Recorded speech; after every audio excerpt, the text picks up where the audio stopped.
Assalamu alaikum wa rahmatullahi wa barakatuh. Firstly, this video is not for young children, it's for adults. So if you're a young child, please scroll away from this. And if you're an adult and you have an addiction, then you can continue. If not, then maybe this video is not for you. There's been a number of people who have reached out to me about addictions, particularly with the addiction of watching things with their eyes that they shouldn't.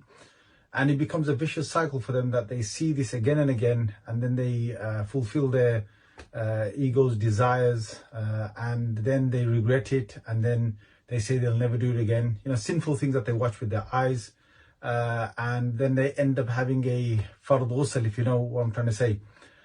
So how do these people get out of this cycle? So one of the foremost things to understand is that the Prophet ﷺ has told us that to break desires, you have to think about death. This is a hadith in Tirmidhi.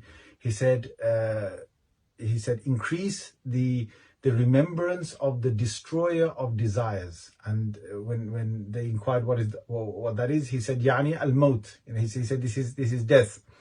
So to remember death again and again and again, to remember the description of death, to remember how death will come to us, to remember the afterlife, to remember the barzakh, to remember the time between our death and the day of judgment, to remember how we're going to spend our times in our graves, to remember the day of judgment, or whether we're going to be sent to Illiyin or Sijjin, Sijjin being the abode of the bad souls, Illiyin being the abode of the good souls, to remember the life beyond, to remember standing in front of Allah Azza wa Jal, to remember answering questions about this world. All of these things, they contribute towards breaking the desires that we have. And the more of this we do, the better we will get. And I understand that these people who are in this addiction will go through several cycles where they'll try and get out of the cycle, but they won't.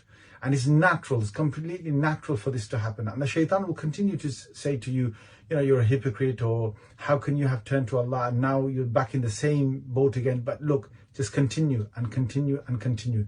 And inshallah, bi'idhnillah, you'll come out of it. You'll come out of it eventually.